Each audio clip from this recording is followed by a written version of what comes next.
शिक्षक उमेदवार बंधू आणि भगिनींनो, तुम्हाला माहीतच आहे की सध्या पवित्र पोर्टल जे काही संस्था चालक आहेत, त्यांच्यासाठी काम करत आहे. ज्यामध्ये काही स्थानिक स्वराज्य संस्थांच्या शाळा आहेत. त्यांना सुद्धा पवित्र पोर्टलवर जाहिराती टाकायच्या आहेत. त्यांचं काम सध्या प्रगती पथावर आहे आणि त्यांना एक डेडलाईन दिलेली आहे. ती डेडलाईन आहे 15 जून पर्यंत, 15 जून 2026 पर्यंत त्यांना त्यांचं काम बिंदू नामावलीसह पूर्ण करायचं आहे. आणि त्यानंतर हे जे पोर्टल आहे, हे पोर्टल आपल्या शिक्षक उमेदवारांसाठी त्यांना त्याच्यावरच्या जाहिरातीचं अवलोकन करायचं आहे आणि जाहिरातीचं नीट अवलोकन करून 2 ते 3 दिवसानंतर म्हणजे 15 तारखेनंतर असं पकडू आपण 20 तारखेनंतर त्यांना प्राधान्यक्रम उपलब्ध होऊ शकतात. म्हणजे त्यांना प्रिफरन्स द्यावे लागतात. आणि प्रिफरन्स देत असताना मी तुम्हाला या अगोदर सांगितलं की या प्रोसेसमध्ये प्रिफरन्स हा सगळ्यात महत्वाचा भाग आहे. हे जे प्राधान्यक्रम देणं आहे ते फार महत्वाचे आहेत आणि ते कसे द्यायचे त्या बाबतीत आजच्या या व्हिडिओच्या माध्यमातून तुम्हाला मी 5 टिप्स सांगणार आहे. ह्या 5 टिप्सचा जर तुम्ही वापर केला तर सिलेक्शन म्हणजे निवड यादीमध्ये तुमचं नाव येण्याचे जे चान्सेस आहेत ते भरपूर प्रमाणात वाढतात. हे आपण इथं लक्षात घ्या. आणि त्या 5 टिप्स कोणत्या आहेत? तर त्या 5 टिप्स मी या स्क्रीनवर शेअर करतो. त्या 5 टिप्स या स्क्रीनवर शेअर केल्यानंतर त्याचं आपल्याला नीट अंडरस्टँडिंग करायचंय. आणि नीट अंडरस्टँडिंग केल्यानंतर त्या जर तुम्ही त्याचं समजा तुमच्या ह्याच्यामध्ये जेव्हा प्राधान्यक्रम तुम्ही द्याल, तेव्हा जर त्या टिप्सचा उपयोग केला, तर त्याचा तुम्हाला भरपूर प्रमाणात फायदा होऊ शकतो. तर मी तुमचा जास्त वेळ घेत नाही. कोणत्या 5 अशा टिप्स आहेत, ज्या प्राधान्यक्रम देण्यासाठी आपल्याला वापरायच्या आहेत. जेणेकरून त्या टिप्स वापरल्यामुळे आपला फायदा होईल. अर्थातच टिप्स मित्र कोणासाठी आहेत? ज्यांचा टॅटचा स्कोर एव्हरेज आहे. असे जे आपले शिक्षक उमेदवार आहेत त्यांच्यासाठी. मी एव्हरेज हा शब्द मुद्दामून वापरतोय, की ज्यांचा टॅटचा स्कोर हा 50% ते 60% याच्या मधामध्ये आहे. म्हणजे 50% पासून 60% पर्यंत आहे. अशा शिक्षक उमेदवारांना मी ज्या ह्या इथं टिप्स देतोय, त्या टिप्सचा जरूर फायदा होणार आहे. 50% म्हणजे 100 मार्क्स टॅटचे आणि 60% म्हणजे 120 मार्क्स. तर 100 पासून तर 120 मार्क्स पर्यंत. तर फार काही आपला वेळ आता घेत नाहीये. इथं स्क्रीन शेअर करतो.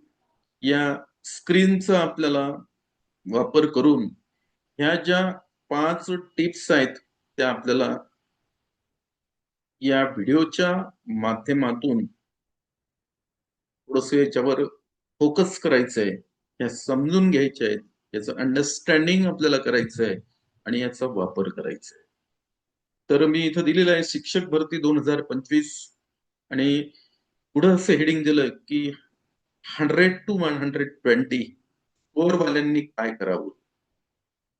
तर त्यांनी 5 टिप्स फॉलो कराव्यात, असं माझं मत. ज्यांचा स्कोअर हा 100 ते 120 आहे, अशा शिक्षक उमेदवारांनी काय करावं? केव्हा काय करावं? तर प्राधान्यक्रम देत असताना काय करावं? असा माझा प्रश्न आहे. तिथे मी प्रश्नार्थक चिन्ह टाकलेलं आहे. आणि काय करायचंय तुम्हाला? तर 5 टिप्स फॉलो करायचे आहेत. त्याच्यापैकी बघा मी इथं फर्स्ट टिप्स तुम्हाला देतोय. ही माझी पहिली टिप्स आहे. आता अर्थातच बरेचसे आपले शिक्षक उमेदवार आहेत. त्यांना आवडेल. काही शिक्षक उमेदवारांना आवडणार सुद्धा नाही. परंतु एक आम्ही एव्हरेजमध्ये सर्व शिक्षक उमेदवारांचा विचार करतोय आणि त्यांच्या दृष्टिकोनातून हा व्हिडिओ बनवतोय. बघा टिप्स नंबर 1 पसंतीक्रम हुशारीने भरा. असं माझं पहिलं याच्यामध्ये मी एक वाक्य टाकलेलं आहे. ते असं आहे, की आपले जे शिक्षक उमेदवार आहेत, त्यांनी पसंती क्रम हे हुशारीनं भरायचे आहेत. म्हणजेच याचा अर्थ काय? या वाक्यात भरपूर सामावलेला आहे. हुशारीनं भरायचे आहे म्हणजेच अभ्यासपूर्वक भरायचे आहेत. अभ्यासपूर्वक भरायचे आहेत म्हणजेच काय करायचं? तर सर्व गोष्टीचा अभ्यास आपल्याला करायचा आहे. मग आता सर्व गोष्टीमध्ये काय-काय आलं? तर ज्या जिल्ह्याचे तुम्ही प्राधान्यक्रम भरसाल, त्या जिल्ह्याचा मागचा कट ऑफ सुद्धा तुम्हाला विचारात घ्यायचा आहे. आणि तो कट ऑफ विचारात घेऊनच तुम्हाला प्राधान्यक्रम भरायचे आहेत. अर्थात यासाठी तुम्हाला स्टडी करावं लागेल. मी याच्या अगोदर एक व्हिडिओ पण टाकलेला आहे. त्या व्हिडिओचा सुद्धा त्याच्यासाठी तुम्हाला वापर होऊ शकतो. मित्रांनो, ह्या ज्या गोष्टी आपण करतोय ना, ह्या याच्यासाठी करतोय आपण, की जेणेकरून आपलं निवड यादीमध्ये नाव आलं. हाच याच्यामागचा उद्देश आहे. आणि मी जे आता हे बोलतोय ना, मी झेडपीच्या शाळांच्या बाबतीत अगोदर बोलतोय. कारण कसं आहे, खाजगी अनुदान प्राप्त शाळा ज्या आहेत, त्यांच्यामधले जे काही पद आहेत, ते संच मान्यता, विद्यार्थी संख्या या सगळ्या गोष्टीवर अवलंबून असतात. आणि त्याची माहिती मिळायला थोडासा वेळ लागतो. ती माहिती मिळाल्यानंतर आपण त्याच्यावर सुद्धा बोलू.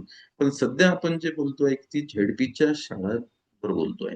मागची भरती सुद्धा आपल्या बरेचसे शिक्षक उमेदवारांनी असं म्हटलं कमेंट्समध्ये, की ते 21,000 शिक्षकांची झाली. मला मान्य आहे, काही प्रश्नच येत नाही. पण मी झेडपीच्या पहिल्या टप्प्याबाबतीत तो कट ऑफ टाकला. कारण तुम्हाला आता पहिला टप्पा फॉलो करायचा आहे.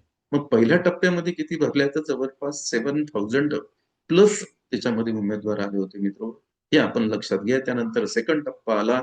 त्याच्यानंतर काही रिक्त जागा होत्या, त्या आल्या. त्याच्यानंतर काही माजी सैनिकासाठी रिक्त जागा होत्या, त्या भरल्या गेल्या नाहीत म्हणून त्या कन्व्हर्ट केल्या. तो कन्व्हर्टेडचा राउंड आला. असे वेगवेगळे याच्यामध्ये राउंड येतात. तर आपण काय करतो, की अ, फार काही विचार त्या गोष्टीचा करत नाही आणि पटापट आपण त्याच्यावर कमेंट्स द्यायला सुरुवात करतो. तर ठीक आहे, काही हरकत नाही. परंतु कमेंट्स देत असताना आपण या आपण जो आपला जो पेशा आहे, त्या आपण शिक्षकी पेशात आपल्याला यावं लागते आणि तिथं फार संयमित जीवन आपल्याला जगावं. कारण मी 32 वर्ष या पेशामध्ये काम केलेलं आहे. म्हणून तुम्हाला मी अनुभवाचे बोल सांगतो. बघा, पसंतीक्रम हुशारीने भरा. हे मी एक हा मुद्दा तुम्हाला सांगितला आणि त्याच्यामध्ये काय-काय तुम्हाला विचार करायचा आहे, तो मी अ, आवर्जून सांगितलेला आहे. याच्यात मी फक्त एकच तुम्हाला सांगेल, सगळ्यात महत्त्वाचं ते, की माझ्या घराजवळ मला म्हणजे काय जॉब मिळाला पाहिजे, हा जो कन्सेप्ट आहे, हा तुम्ही थोडासा बाजूला ठेवायचा. मी जिल्ह्याचा कन्सेप्ट डोळ्याच्या समोर ठेवून आपलं निवड यादीमध्ये नाव आपल्या टॅटच्या गुणानुसार कोणत्या जिल्ह्यामध्ये येऊ शकते, याचा विचार आपण करायला पाहिजे. दुसरं याच्यामध्ये मी असं म्हटलं, की 100चा वापर करा. 100चा वापर करा म्हणजे काय? तर अर्थातच इथं लक्षात घ्या, मी जेव्हा 100चा वापर करा करा म्हणतो, तेव्हा हे झटपीसाठी आहे. इथं अनुदानप्राप्त शैक्षणिक संस्थेचा काहीही संबंध सध्या येत 100चा वापर करा म्हणजे तुम्हाला जर समजा 100 पसंतीक्रम आले, प्राधान्यक्रम जर 100 आले तुम्हाला, तर 100च्या 100 ही तुम्हाला भरायचे आहेत. एकही तुम्हाला खाली सोडायचा नाही. मग आता एखादा उमेदवार आहे त्याला 25च प्राधान्यक्रम आले त्याच्या टॅटच्या गुणवत्तेनुसार, तर त्यांनी 25चे 25 ही भरावे. तिथं हा विचार करायचा नाही आपल्याला, की हे एक फार लांबची शाळा आहे आणि ते खूप दूर आपल्याला जावं लागेल. मग तिथं जायचं की नाही जायचं सिलेक्शन झाल्यानंतर इतक्या दूर जायला परवडते का? असा विचार तिथं करू नका. म्हणून 100चा वापर करा हा जनरल शब्द म्हणजे मी टॉप मोस्टसाठी वापरलेला आहे. मला जर 25 क्रम आले, 40 जर आले असतील तर 40चाही वापर करा. एकही प्राधान्यक्रम तुम्ही रिक्त सोडू नका. पूर्णच्या पूर्ण प्राधान्यक्रम जेवढे तुम्हाला आलेले आहेत, तेवढे तुम्हाला भरायचे आहेत. हा याच्यामधला सगळ्यात महत्वाचा भाग आहे मित्रहो. त्याच्यानंतर पुढचा जो याच्यामध्ये हे आहे, तो मी असा दिलेला आहे बघा, मुलाखतीशिवाय म्हणजे झेडपीमध्ये मुलाखत घेतल्या जातात. म्हणून मुलाखतीशिवाय तुम्हाला 100 पसंतीक्रम येणार आहेत आणि 100चे 100 ही तुम्हाला लॉक करता येतात. असं नाही की याच्यामधले एवढेच लॉक करता येतात. तुम्हाला 100चे 100 ही लॉक करता येतात. म्हणून तुम्ही सगळे 100 भरा. जर 100 आले तर. जर तुम्हाला 40, 30, 35 जे काही आकडा असेल, जेवढे येतील तेवढे पूर्ण भरा. त्यामधला कुठलाही प्राधान्यक्रम रिक्त सोडू नका. हे माझं तुम्हाला कळकळीचं आव्हान सिलेक्शनसाठी. त्याच्यानंतर फॉर्म्युला सांगतो. म्हणजे कसं आहे, कुठल्याही गोष्टीमध्ये इक्वेशन्सनी आपल्याला पुढे-पुढे जावं लागते. एक म्हणजे त्याचं इक्वेशन आपल्याला सेटअप करावं लागते. आता बघा आपल्याला काय करायचंय, की या 100चा जो हे आहे, तो पर्सेंट नुसार कसा मेळ बसवायचा. म्हणजे 100चा जो आहे 100% आपल्याला भरायचे आहे. 100 जर आपल्याला प्राधान्यक्रम आले तर 100चे 100 ही भरायचे आहेत. पण आता त्याचा पर्सेंटेजनुसार आपण विचार जर केला, तर तुम्ही असं करायचं, की 20 शाळा जिथे चान्स कमी आहे, त्या भरा. म्हणजे टॅटच्या गुणवत्तेवरून तुम्ही जर मागचा कट ऑफ बघितला आणि तुम्हाला असं दिसलं, की बा इथं आपले गुण कमी पडतात. त्यामुळे या जिल्ह्यात आपल्याला सिलेक्शनचा कमी चान्स आहे. तर अशा वेळेस तुम्ही काय करायला पाहिजे, तर तिथल्या त्या जिल्ह्यामधल्या जवळपास अशा 20 शाळा तुम्हाला तिथं भरायच्या आहे, की तिथं चान्स कमी आहे. त्याच्यानंतर 50 शाळा मध्यम चान्सवाल्या भरा. तुमचं हे बघून पहा तुम्ही. म्हणजे हे कसं आहे 100 येत नाहीत. मग 100 येत नाहीत तर 40. मग 40 मधले आपल्याला त्याच्या 40चे 20% काढावं लागतील. त्याच्या 50% काढावं लागतील. असं करावं लागेल हे लक्षात घ्या. मी हे 100चं कॅल्क्युलेशन्स तुम्हाला सांगतोय मित्रहो. तर तुम्हाला जर 100 नाही आल्या तर तुम्ही कमीचं कॅल्क्युलेशन तुम्ही स्वतः करा. मी हा फॉर्म्युला 100 साठी दिलेला आहे. तर 20 शाळा जिथं चान्स कमी आहे, अशा ठिकाणचे आपल्याला प्राधान्यक्रम द्यायचे आहेत. 50 शाळा जिथे तुम्हाला मध्यम चान्स वाटते. बरं ठीक आहे, इथं होऊ शकते आपलं. या जो मागचा कट ऑफ आहे याच्या जवळ-जवळ आपण आहे. त्यामुळे इथे या जिल्ह्यामध्ये आपली निवड होऊ शकते. म्हणजे अशा जे काही जिल्हे असतील त्याच्यामधल्या तुम्हाला 30 शाळा निवडायच्या. हे आपण लक्षात घ्यायला पाहिजे. आणि नंतर मग ज्या आहेत आपल्या ज्या समजा अ, बाकीच्या शाळा आहेत, त्या आपण दुर्गम जो भाग असेल, त्या भागामधल्या तुम्ही निवडा. म्हणजे 20 त्याच्यानंतर आपण 50 शाळा मध्यम चान्सवाल्या घेणार आहे आणि 30 शाळा आपण ग्रामीण किंवा दुर्गम जो भाग आहे, त्याच्यामधल्या आपण आपल्याला जे प्रिफरन्स आले मित्रहो, त्याचं हे पर्सेंटेज आहे लक्षात घ्या. मी टोटल 100चं सांगतोय. तुम्हाला जेवढ्या शाळा तुम्हाला जेवढे प्रिफरन्स तुम्हाला आलेले आहेत, त्या जिल्ह्याच्या जिल्हा परिषदच्या शाळा आलेल्या आहेत, जेवढे जिल्हे आलेले आहेत. म्हणजे जिल्हा परिषदच्या शाळेचं काही प्रत्येक शाळेचं नाव येत नाहीये. ते जिल्हे येत असतात. जिल्हा परिषद अकोला, जिल्हा परिषद वर्धा, जिल्हा परिषद नागपूर आणि मग त्यामधल्या शाळेत तुमचं सिलेक्शन होते आहे. तर याचा जेवढे हे तुम्हाला जिल्हा परिषद येथील बुलढाणा, अकोला, अमरावती त्याचं पर्सेंटेज काढून तुम्हाला तो विचार करायचा आहे. हे आपण इथं लक्षात घ्या मित्रांनो. आणि त्याच्यानंतर 100% चान्स भरायचे. म्हणजे प्राधान्यक्रम आहेत ना, ते 100चे 100 जेवढे असतील, जेवढे आलेत तेवढे पूर्णच्या पूर्ण भरायचे आहेत. आणि याच्यामध्ये एक चूक आपल्याच्यानं होऊ शकते. ती चूक कोणती? आपण नेहमी विचार करतो फक्त शहराजवळच्या 10 ते 15 शाळा भरतात काय. त्यांना असं वाटते माझा स्कोर खूप हे आहे, त्यामुळे मला फार लांब हे टाकून देतील. तसं होत नाही. म्हणून तुम्ही असं करू नका, की बाबा शहराच्या जवळ आहे म्हणून ह्या 10-15 शाळा मला भरायच्या आहेत. बाकीच्या शाळा मी काही घेणार नाही. तर हा जो खालचा जो पॉइंट आहे ना, हा अनुदान प्राप्तीसाठी सुद्धा लागते. हे पण आपण लक्षात घ्या. नाही तुम्हाला याच्या शाळेचे नाव कुठे येतात, "सर हे शहर आम्हाला बुलढाणा जिल्ह्यातली कोणती शाळा भेटेल, आम्हाला काही सांगता येते का त्याचं?"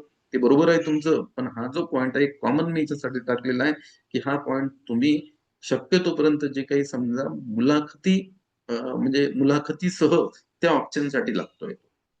मग अशा वेळेस काय करतात, तिथे शाळेची नावं येतात. म्हणजे बुलढाणा जिल्ह्यात कोणतं संस्था आहे, तर बा एखादी ग्रामसेवा शिक्षण प्रसारक मंडळ आहे. पण तिच्या शाळा कोणकोणत्या आहेत, तर हे आहेत. मग हे शहराजवळ आहे की दूर आहे, हे पाहतात आणि त्याचं तसं ऑप्शन भरतात. फार दूर असेल ग्रामीण भागात, तर ते प्राधान्यक्रम त्याला देत नाहीत. असं आपल्याला करायचं नाही मित्र. हा एक आणखी महत्वाचा मुद्दा आहे. तर हा झाला याच्यामधला मी 1 नंबरची टिप्स तुम्हाला सांगितली. टिप्स फर्स्ट ही झालेली आहे. आता आपल्याला टिप्स सेकंडमध्ये हे करायचंय. याच्यामध्ये सुद्धा आपण काही ज्या गोष्टी आहेत त्या अनुदान प्राप्त शाळेच्या टिप्स याच्यामध्ये घेतलेल्या आहेत. कारण वेगळा व्हिडिओ त्याच्यासाठी बनवणं काही शक्य नाही. म्हणून हे आपल्याला थोडंसं मिक्सअप मध्ये सांगावं लागतं.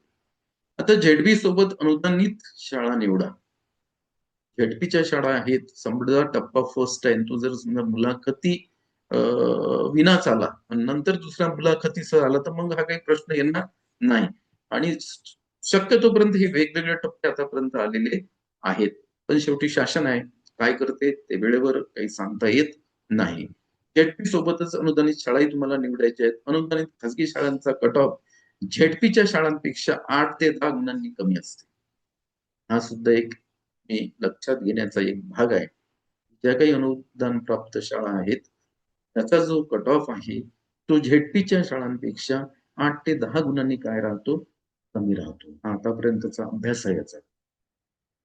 त्यानंतर 105 ते 115 स्कोअरला अनुदानित मिळते. आणि त्याचा जो पगार आहे तो झेडपी इतकाच असतो. दोन्हीकडे तुम्हाला जो आहे तो शिक्षण सेवकाचा जो कालावधी आहे, तो तुम्हाला पूर्ण करावाच लागतो. ही एक इथं महत्त्वाचं आहे. ही झाली टिप्स नंबर 2. त्याच्यानंतर आता आपल्याला टिप्स नंबर 3. तुमचा विषय महत्त्वाचा आहे. आपल्याला विषयावर जास्त फोकस करायचं. कारण काय विषयाची जी काही समजा हे आहे म्हणजे आपण असं म्हणूया त्याला, की काही विषयाचे जे शिक्षक उमेदवार आहेत, ते कमी प्रमाणात असतात दुसऱ्या विषयाच्या तुलनेमध्ये.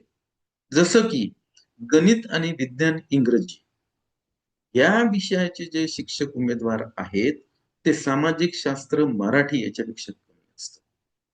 त्यामुळे यांना जो टॅटचे यांचे गुण कमी जरी असतील, तरी यांचं निवड यादीमध्ये नाव येते. म्हणून गणित, विज्ञान, इंग्रजी याच्यासाठी आपल्याला 110च्या वर पण चान्स आहे. म्हणजे तुम्हाला जर समजा तुमचा विषय जर गणित असेल, विज्ञान असेल, इंग्रजी असेल, तर 110 प्लस जर तुम्हाला असेल, तर तुमचं निवड यादीमध्ये नाव येण्याची शक्यता आहे. अर्थातच प्राधान्यक्रम त्यासाठी तुम्हाला व्यवस्थित लागते. सामाजिक शास्त्रासाठी हाच जो गुणाचा क्रम आहे, हा थोडासा पुढे जाते 120 प्लस. कारण काय? तर याच्यासाठी उमेदवार जास्त असतात. उमेदवार जे शिक्षक उमेदवार आहेत, ज्यांनी सेल्फ सर्टिफिकेशन केलेलं आहे, ते जास्त असतात. आणि तुम्हाला माहित आहे जागेची संख्या कमी आहे आणि सेल्फ सर्टिफिकेशन केलेल्या उमेदवारांची संख्या 1,70,000च्या जवळपास आहे. हे लक्षात घ्या आणि याच्यावरून याच्यामध्ये किती टफ कॉम्पिटिशन आहे हे तुमच्या लक्षात येईल. त्यानंतर पुढलं एक टिप्स आहे ती 4थ्या क्रमांकाची आहे. तुमचं जे आरक्षण असेल त्या आरक्षणाचा जरूर त्याचे जे सर्टिफिकेट्स वगैरे आहेत तुमच्याकडे असायलाच पाहिजे. काही सर्टिफिकेट्सवर खाली मुदत असते मित्र. उदाहरणार्थ नॉन क्रिमिलियर सर्टिफिकेट्सवर बरेचदा खाली व्हॅलिड अप टू डिटेल असते ते नाहीतर वेळेवर आपलं नुकसान होते. त्यामुळे आपल्याला आरक्षणाचा फायदा घ्यायचा आहे. आता याच्यामध्ये आरक्षण कोणतं? महिला, माजी सैनिक, दिव्यांग, समांतर आरक्षण म्हणतो. अल्पग्रस्त, भूकंपग्रस्त आरक्षण असेल तर कट ऑफ हा 10 ते 15 गुणांनी कमी येतो. म्हणजेच त्याचा स्कोअर 100 प्लस जरी असला तरी हे जे आरक्षित उमेदवार आहेत यांची निवड होण्याचा चान्स आहे. म्हणून आपण आपल्या आरक्षणाचा जरूर फायदा घेतला पाहिजे. त्यासाठी आपले जे सर्टिफिकेट्स आहेत, ते सर्टिफिकेट्स आपण एकदा त्याचं जे फायलिंग आहे, ते फायलिंग व्यवस्थित करायला पाहिजे. त्यावर सुद्धा आपल्याला एक व्हिडिओ बनायचा आहे, की कुठले-कुठले आपल्याला सर्टिफिकेटचं फाईल तयार करायचं आहे, किती प्रतीमध्ये तयार करायचं आहे आणि त्याचं जेव्हा तुमचं व्हेरिफिकेशन्स होते, डॉक्युमेंट्स व्हेरिफिकेशन्स, तेव्हा ते फाईल तुम्हाला सोबत न्यावं लागतात. त्यातले 2-3 फाईल तुम्हाला एकंदरीत तयार करावं लागते. 1-2 यू-ऑफिस घेते आणि 1 संबंधित संस्था घेते तिथं. तर हा सुद्धा एक व्हिडिओ आपण नंतर बनवू, की कुठले-कुठले फाइल्स तुमच्याकडे असायला पाहिजे. हा झाला टिप्स नंबर 4 मी तुम्हाला सांगितलं तो आरक्षणाच्या बाबतीत आहे. आणि आता शेवटची टिप्स मी सांगणार आहे. वेट अँड वॉचची भूमिका तुम्हाला तिथं घ्यायची आहे. तर या 4 टिप्समध्ये आपण जर आलो नाही, तर 5व्या टिप्समध्ये आपल्याला वेट आणि वॉच थोडंसं बघावं लागेल आपल्याला. वेळ घ्यावा लागेल. तर त्यासाठी तुम्हाला काय करावं लागते ते आता आपल्याला. टिप्स 5 अशी आहे की टप्पा 3 पर्यंत थांबा. म्हणजे 1, 2, 3 असे मागच्या वेळेस त्यांनी टप्पे घेतलेले. म्हणून आपल्याला टप्पा 3 पर्यंत थांबायचं आहे. टप्पा 1 मध्ये काय होतं माहिती आहे का? 130 प्लस जवळपास गुणाच्या वरचं सिलेक्शन आतापर्यंत झालेलं आहे. त्याच्यानंतर म्हणजे टप्पा 1 मध्ये 130 प्लस वाले जातात. टप्पा 2 मध्ये 115 टू 125 वाले गेलेले आहेत. आणि टप्पा 3 मध्ये 100 टू 115 वाल्यांना संधी मिळते. कारण काय होते माहितीये का? तर अनेक असे उमेदवार असतात, त्यांचं सिलेक्शन होऊन सुद्धा ते जॉइन होत नाहीत बरेच. कारण काय? तर ते कुठेतरी अगोदरच लागलेले असतात, पण ते याच्यामध्ये थोडासा प्रयत्न करून पाहतात. तर असे काही उमेदवार असतात किंवा त्यांना सोयीचं गाव जर मिळालं नाही, तर ते तिथे जॉइन होत नाहीत. त्यामुळे बऱ्याचशा जागा शिल्लक राहतात किंवा एखादा कन्व्हर्टेड राउंड येतो पुढे. त्याच्यामध्ये सुद्धा बऱ्याचशा जागा असतात मित्रहो शिल्लक. म्हणून तुम्हाला वेट आणि वॉचची भूमिका घेऊन शेवटपर्यंत या पवित्र पोर्टलमध्ये इन्व्हॉल्व्ड राहून तुम्हाला प्राधान्यक्रम व्यवस्थित शेवटपर्यंत आपल्याला या प्रोसेसमध्ये टिकून राहायचं आहे. तर ह्या अशा 5 टिप्स जे शिक्षक उमेदवार फॉलो करतील, आचरणात आणतील, प्राधान्यक्रम द्यायच्या वेळेस त्याच्यावर विचार करतील, तर त्यांच्या सिलेक्शनमध्ये बराचसा म्हणजे त्यांना फायदा होऊ शकतो. आणि हे जे सांगतोय हे थोडंसं एक म्हणजे मला जे काही तुमच्या भागातले शिक्षक उमेदवार आहेत ते विचारतात आणि त्यांचा फायदा झालेला आहे. म्हणून तुमचा पण याच्यामध्ये फायदा हो. मला सुद्धा एक चांगली शाळा मिळो हीच माझी अपेक्षा असते आणि हीच एक म्हणजे असं वाटतंय की आपले जे शिक्षक उमेदवार आहेत त्यांचा सुद्धा फायदा झाला पाहिजे. ठीक आहे. ह्या ज्या 5 टिप्स आहेत ह्या मी आज चर्चेला घेतल्या होत्या. तुम्हाला आवडल्या असतील तर या व्हिडिओला त्याला शेअर करा. त्यानंतर तुम्ही जर नवीन असाल तर या YouTube चॅनलला सबस्क्राईब करा. कारण आणखी आपल्याला वेगवेगळ्या प्रकारचे व्हिडिओ याच्यावर बनवायचे आहेत आणि ते तुमच्या सेवेशी सादर करायचे. तर आजच्या या चर्चेला आता मी पूर्णविराम देतो. पुनश्च आपली भेट नंतरच्या व्हिडिओमध्ये होईल. धन्यवाद.